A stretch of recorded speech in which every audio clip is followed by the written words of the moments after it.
આકાશવાણી ભુજ સમાચાર પરેશ મારું વાંચે છે। નમસ્કાર।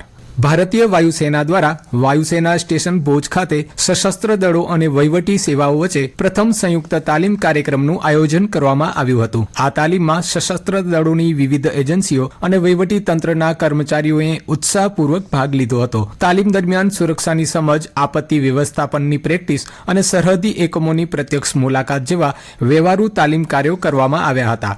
આ કાર્યક્રમમાં જિલ્લા વહીવટી તંત્ર, પોલીસ, BSF, સેના અને કોસ્ટગાર્ડ દ્વારા વિશેષ સહયોગ આપવામાં આવ્યો હતો। આ તાલીમ કાર્યક્રમ કચ્છ ક્ષેત્રની વિવિધ એજન્સીઓ વચ્ચે અસાધારણ સમન્વયનું શ્રેષ્ઠ ઉદાહરણ પૂરું પાડ્યું છે। અત્રે ઉલ્લેખનીય છે કે ઓપરેશન સિંદૂર દરમિયાન ભુજમાં સશસ્ત્ર દળો, નાગરિકો અને વહીવટી તંત્ર વચ્ચેના અસાધારણ સમન્વયને જોયા બાદ પ્રધાનમંત્રી નરેન્દ્ર મોદીએ આ તાલીમ કાર્યક્રમનો વિચાર આપ્યો હતો। ભુજ ખાતે આ પ્રકારનો પ્રથમ તાલીમ કોર્સ હતો અને હવે સરકાર આ કોર્સમાંથી મળેલી શીખ અને ભલામણોના આધારે આવા વધુ કાર્યક્રમો આયોજિત કરવાની યોજના બનાવી રહી છે। ગુજરાત રાજ્યના શિક્ષણ વિભાગ દ્વારા રાજ્ય અને જિલ્લાની શ્રેષ્ઠ શાળાઓ જાહેર કરવામાં આવી છે, જેમાં અંજારની KKMS ગર્લ્સ હાઈસ્કૂલ શહેરી અને સરકારી હાઈસ્કૂલ રાધણપર ગ્રામ્યએ પ્રથમ ક્રમ મેળવ્યો છે। બંને શાળાઓને 1-1 લાખનું ઇનામ આપવામાં આવશે। જિલ્લા શિક્ષણ અધિકારી સંજય પરમારે વિગતો આપતા જણાવ્યું કે શિક્ષણ વિભાગની ટીમ દ્વારા શાળાઓની મુલાકાત લઈ વિગતો ચકાસવામાં આવ્યા બાદ જિલ્લાની પસંદગી સમિતિ દ્વારા ગુણાંકન રાજ્ય કક્ષાએ મોકલવામાં આવ્યા બાદ આ નિર્ણય લેવામાં આવ્યો હતો। કચ્છ જિલ્લા વિકાસ અધિકારી ઉત્સવ ગૌતમના માર્ગદર્શન હેઠળ જિલ્લાની આંગણવાડીઓમાં શૌચાલય રિનોવેશન અને કમ્પાઉન્ડ વોલ જેવી ભૌતિક સુવિધાઓ સુદૃઢ કરવા ખાસ ઝુંબેશ હાથ ધરાઈ છે। તાજેતરમાં ભુજ, મુન્દ્રા અને લખપત તાલુકાની મુલાકાત લઈ DDOએ કામગીરીની સમીક્ષા કરી હતી। આ મુલાકાત દરમિયાન પોષણ ટ્રેકર એપ્લિકેશનમાં ડિજિટલ ડેટાની ચોકસાઈ, બાળકોના વજન, ઊંચાઈ અને પૂરક આહારની ગુણવત્તાની ચકાસણી કરવામાં આવી હતી।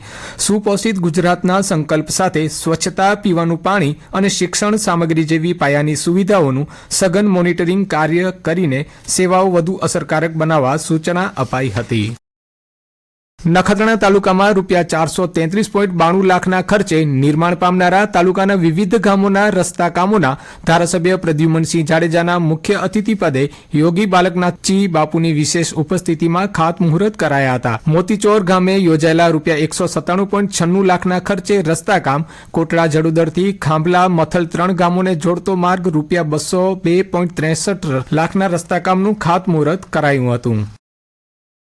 મુન્દ્રા તાલુકાની નાગમતી નદીના પાણીને સરકાર અને ખાનગી કંપનીઓના સહયોગ વડે 29 બોરને જોડીને રિચાર્જ કરવાના નવતર કાર્યનું તાજેતરમાં ખાતમુહૂર્ત કરાયું હતું।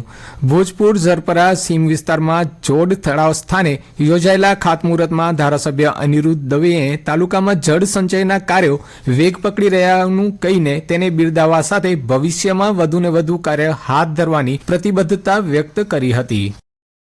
ગાંધીધામમાં ભારતનગરમાં રેલવે લાઇનના સમાંતર પીવાના પાણીની મુખ્ય એક્સપ્રેસ લાઇન ઉપર વ્યાપક દબાણો થયા હતા। રાજવી ફાટકથી લઈને ભવાનીનગર ફાટક સુધી કાર્યવાહી કર્યા બાદ અહીં રામદેવપીર મંદિરથી હનુમાન મંદિર સુધી 200 દબાણકારોને નોટિસ આપવામાં આવી હતી। ત્યાર પછી લોકોએ સ્વેચ્છાએ દબાણ દૂર કરવાનું શરૂ કર્યું હતું। એ દરમિયાન સમયમર્યાદા પૂર્ણ થતાં ગુરુવારે મહાનગરપાલિકાએ JCB સહિતની મશીનરીઓ સાથે કાર્યવાહી કરીને 182 અતિક્રમણ દૂર કર્યા હતા। જિલ્લામાં ગઈકાલથી ઠંડીની તીવ્રતા વધી છે। 12 ડિગ્રી લઘુત્તમ તાપમાન સાથે અબડાસાનું મુખ્ય મથક નલિયા આજે રાજ્યનું સૌથી ઠંડુ મથક બન્યું છે। જિલ્લા મથક ભુજમાં 14 ડિગ્રી અને કંડલા એરપોર્ટ પર 16 ડિગ્રી લઘુત્તમ તાપમાન નોંધાયું છે। હવામાન વિભાગની આગાહી મુજબ આગામી 24 કલાકમાં લઘુત્તમ તાપમાનમાં હજુ 2 થી 3 ડિગ્રીનો ઘટાડો થવાની સંભાવના છે, જેના કારણે ઠંડીમાં વધારો થશે। ગઈકાલે લખપત તાલુકામાં પડેલા માવઠાના કારણે જિલ્લામાં આજે ઠાર વર્તાઈ રહ્યો છે। વધેલી પવનની ઝડપના કારણે દિવસ દરમિયાન પણ લોકો ગરમ કપડામાં સજ્જ જોવા મળી રહ્યા છે અને મોડી સાંજથી વહેલી સવાર દરમિયાન લોકો ઘરથી બહાર નીકળવાનું ટાળી રહ્યા છે। દીનદયાલ પોર્ટ ઓથોરિટી દ્વારા ફાળવાયેલા 12 કરોડના ખર્ચે ગાંધીધામ તેમજ આદિપુર ઝંડા ચોકનું નવીનીકરણ ઉપરાંત લીલાશાહ સર્કલ અને સરદાર વલ્લભભાઈ પટેલની પ્રતિમાનું મહાત્મા ગાંધીની પ્રતિમા સુધીના મુખ્ય રોડને RCC બનાવવાના કામનું ખાતમુહૂર્ત કરવામાં આવ્યું હતું। અને આ સાથે સમાચાર બુલેટિન પૂરું થયું। નમસ્કાર।